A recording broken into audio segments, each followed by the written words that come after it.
So ఇదిగోండి నా purse పోయింది. నాకు ఇక్కడ తిరువనంతపురం పోలీసులు చాలా సాయం చేశారు. వాళ్ళ రుణం అయితే నేను తీర్చుకోలేను, ఎలా అయినా తీర్చుకోలేను. హ్యాట్స్ ఆఫ్ టు దెమ్ అండి. నా పర్స్ తీసుకోవడానికి వెళ్తున్నాను. సో నేనైతే ట్రావెలింగ్ ఏమో కానీ నాకు చాలా ఇరుక్కుపోయానండి. నా పర్స్ అయితే ప్రసాదం బ్యాగ్లో విఐపి బ్యాగ్లో పెట్టాను. ఆ ప్రసాదం పంచి మార్చుకునే లోపల నాతో పాటు అయితే ఫ్యామిలీతో నేను మాట్లాడాను. వాళ్ళైతే ఇంటెన్షన్గా తీసుకోలేదు. ఎందుకంటే ఐఎమ్ 100% చాలా జెన్యూన్ ఫ్యామిలీ. నాతో చాలాసేపు మాట్లాడారు. నేను ఎక్కడ నుండి వచ్చాను ఏంటని తెలుసుకున్నారు. సో వాళ్ళైతే నేను తప్పు పట్టినాను. కానీ నా ప్రసాదం బ్యాగ్ అన్ఫార్చునేట్గా ప్రసాదం బ్యాగ్ వాళ్ళ ప్రసాదం వాళ్ళు ఖచ్చితంగా తీసుకెళ్ళిపోయి ఉంటారు.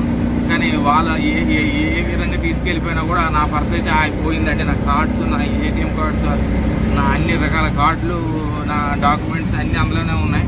ఇప్పుడు నా పైసా రూపాయి లేదండి. ఎలా చేయాలి ఏంటంటే నాకు అర్థం కావట్లేదు. ఇదిగో పోలీస్ స్టేషన్కి వెళ్ళి పోలీస్ కంప్లైంట్ ఇచ్చాను. నాకు ఆ పోలీసులు కొంతమంది సాయం అయితే చేశారు. కానీ అతను ఫోటో నా దగ్గర ఉంది కాబట్టి పర్వాలేదు. ఎందుకంటే నేను లాగిన్ చేసుకునేటప్పుడు తీశాను. కాకపోతే ఫోటో వల్ల మేము ఎలా నీకు చేయగలమని అంటున్నారు. ఇదిగోండి మళ్ళీ పోలీస్ స్టేషన్కి వెళ్తాను. ఏంటవుతుందో ఏమో తెలియదండి. నా దగ్గర 10 పైసలు కూడా లేవు జోబులో. నాకు ఈ ఫోన్లో 10% ఛార్జ్ ఉంది. ఏంటవుతుందో ఏమో తెలియదు. పద్మనాభ స్వామి దగ్గరికి వచ్చాను. కేరళ వచ్చిన తర్వాత నాకు ఇటువంటి సంఘటన జరిగింది. సో ఏంటో తెలియదండి. నాకైతే అంత గందరగోళం, అంత ఒక్క క్షణం ప్రసాదం బ్యాగ్ పోయింది కానీ అనుకుంటే ప్రసాదం మా ఇంటి వాళ్ళకి తీసుకెళ్దాం అనుకున్నా, అది లేకపోతే లేదు అని అనుకుంటే అందరూ పర్స్ మర్చిపోయారనే విషయం నాకు తెలిసింది. ఈ పంచి కట్టుకోమన్నారండి పద్మనాభ స్వామి టెంపుల్ పంచి కట్టుకోమన్నారు. మనకు ఆల్టర్నేటివ్ లేదు. పంచి కట్టుకోవడం వల్ల ఇలాంటి పరిస్థితి అనేది వచ్చింది నాకు. సో నేనైతే మళ్ళీ పోలీస్ స్టేషన్కి వెళ్తున్నాను. మొహంగా పేరుకి నవ్వుతున్నాను కానీ లోపల టెస్ట్ చాలా ఉంది. తెలియదండి. సో కేరళ పోలీసులు నాకు సహకరించి నా విలువైన వస్తువులు నాకు అందిస్తారని నేను ఆశిస్తున్నాను.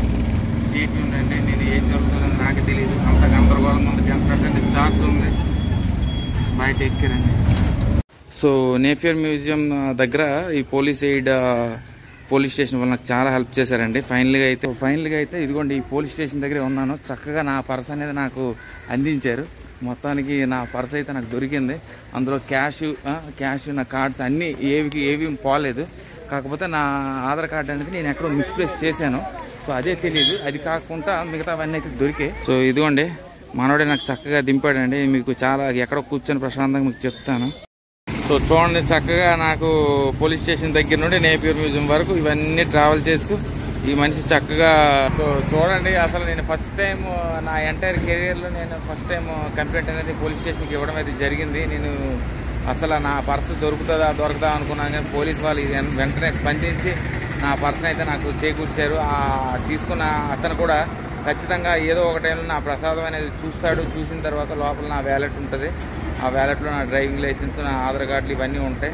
సో అది ప్రాబ్లం ఖచ్చితంగా అతను చూసి ఏదో పోలీస్ స్టేషన్కి కాంటాక్ట్ అయ్యి ఏదో ఒక విధంగా నా పర్స్ అయితే నాకు అందిస్తానని చాలా యాంగ్జైటీగా వెయిట్ చేశాను. కానీ కేరళ పోలీస్ చాలా హ్యాట్స్ ఆఫ్ అండి. Really hats off to Kerala police. చక్కగా నా వెంటనే వేరే స్టేట్ నుండి వచ్చాడని చెప్పి పక్కన పెట్టకుండా చక్కగా నా ఆవేదన విన్నారు. చక్కగా నాతో ఇంగ్లీష్ కమ్యూనికేట్ అయ్యారు. మెయిన్ ప్రాబ్లం ఏంటంటే కేరళ వాళ్ళు చాలా బాగా ఇంగ్లీష్ మాట్లాడుతున్నారు. పోలీసు వాళ్ళు చక్కగా కమ్యూనికేట్ అయ్యి నా సమస్య అంతా తెలుసుకున్నారు. నేనైతే చెప్పాను నాకు అది తీసుకెళ్ళింది ఎవరైంది నాకు తెలుసు సార్. కాకపోతే అతను కాంటాక్ట్ నెంబర్ కానీ మనకు దొరికితే నా పరిస్థితి నాకు దొరుకుతుంది, ఎలా అయినా నాకు ఆదుకోండి అని చెప్పి వాళ్ళని శరణం వేడుకుంటే చక్కగా వాళ్ళు రెస్పాండ్ అయ్యి కంప్లైంట్ అయితే రాశాను. రాసిన తర్వాత వేరే స్టాప్ దగ్గరికి వెళ్తే అక్కడ 3 పోలీసులు చక్కగా నన్ను కమ్యూనికేట్ అయ్యి నాకు ఈ నేపియర్ మ్యూజియంకి ఒక ఆటో అతని దగ్గర నాకు డబ్బులు లేవని తెలిసి ఆ ఆటో అతనే మాట్లాడి ఈ అబ్బాయి దగ్గర డబ్బులు ఏమి తీసుకోకు, చక్కగా పర్స్ అయితే దొరికింది. ఆ మ్యూజియం దగ్గరికి వెళ్ళి ఆ పర్స్ అనేది అతను తీసుకుని నాకు డబ్బులు ఇస్తారని చెప్పి ఆటో వాడిని పంపించి చక్కగా నేపియర్ మ్యూజియం వాళ్ళు కూడా చాలా అద్భుతం అండి. వాళ్ళు కూడా చక్కగా నా మాటలన్నీ విని నేను ఎక్కడ ఏంటని నా ఐడెంటిటీ అంత తీసుకొని నా బిలాంగింగ్స్ అయితే నాకు ఏవి పోకుండా చక్కగా అన్నీ ఉన్నాయి. కనీసం 10 రూపాయలు కూడా పోలేదు, అన్నీ ఉన్నాయి. కాకపోతే ఆధార్ కార్డు అనేది నేను ఎక్కడో మిస్ చేసుకుని ఉండే ఉంటాను. నాకు తెలిసి కన్యాకుమారిలో హోటల్లో ఇచ్చే ఉండొచ్చేమో. కానీ సో అన్నీ ఉన్నాక అది తీసుకోవాల్సిన అవసరం దానికైతే లేదు. సో వాళ్ళని కూడా నేను సస్పెక్ట్ చేయలేదు తీసుకున్న వాళ్ళని కూడా. ఎందుకంటే వాళ్ళు కూడా family type. So he's also working in a bank.